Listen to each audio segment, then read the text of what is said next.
Sa kasalukuyan, saan po dapat kami mag-focus na market? Online or offline?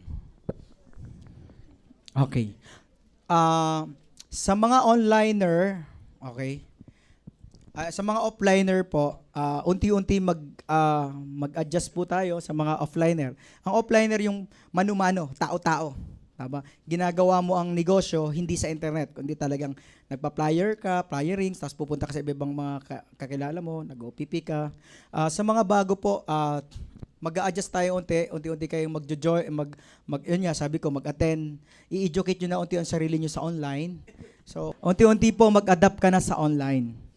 Alright. Kung yung mga downlines mo, i-influence mo na rin na mag-adapt sa online.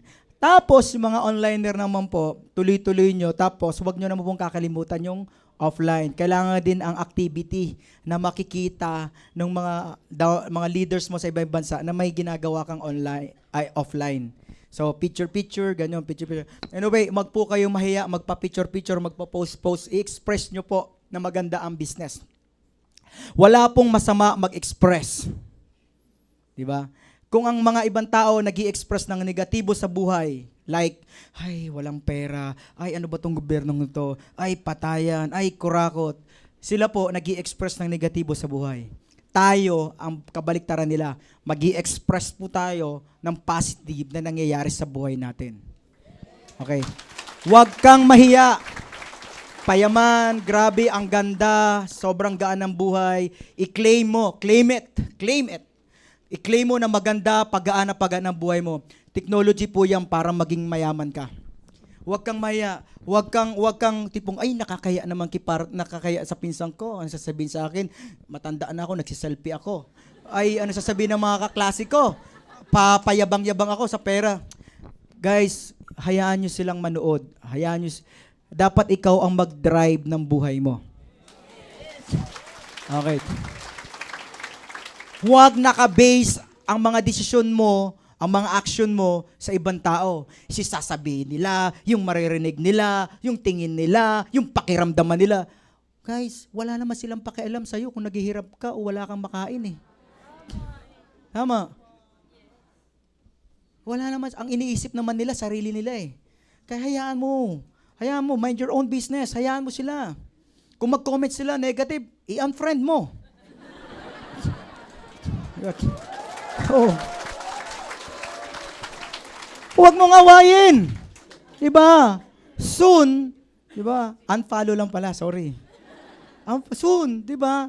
Magigising din yan. Parang marami na po kami ganyan. Parang ang gaan talaga ng buhay mo. Sama na ako dyan.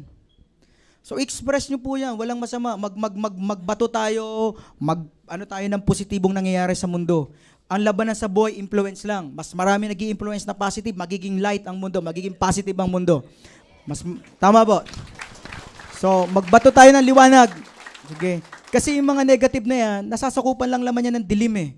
Kung makita mo, biktima lang naman na yan ng kultura o tradisyon na negatibo ang kinalaki niyang lugar, negatibo. Walang pera, mahirap ang buhay, mapatayan, di ba?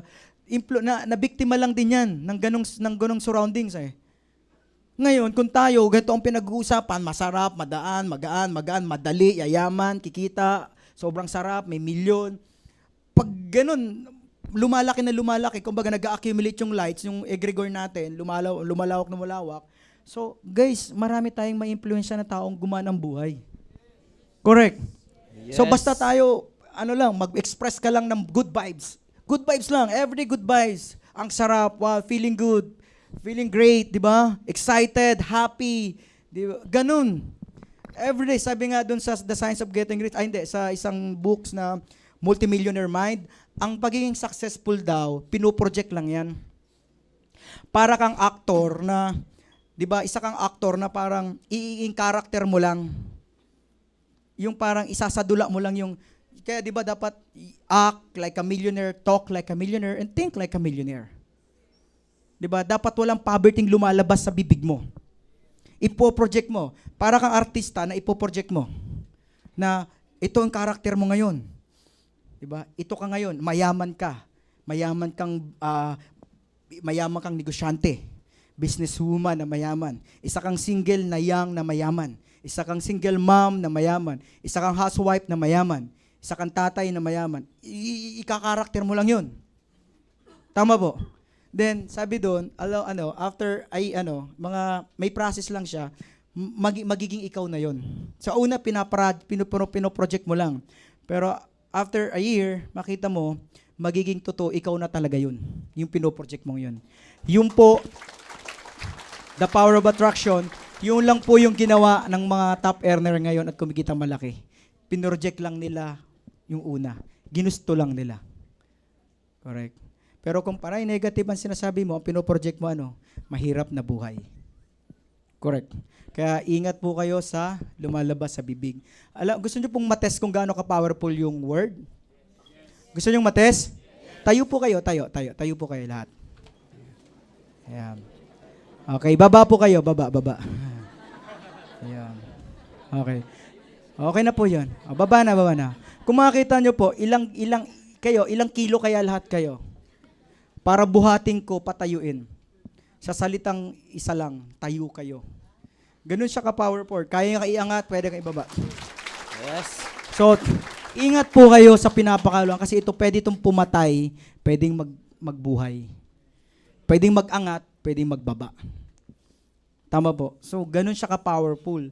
Kaya walang imposibleng yumaman. Kaya kayo nga, napatayo ko eh. Ilang kilo kayo? Ano daw ginawa niya? Ay, pares kita. Pares tayo, slow tayo pareho.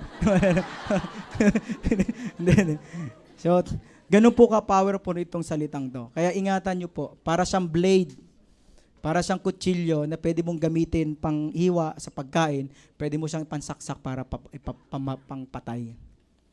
So, ingat po kayo. Dalawa, di ba? Yung dalawa yan eh. Dalawa ang purpose lagi.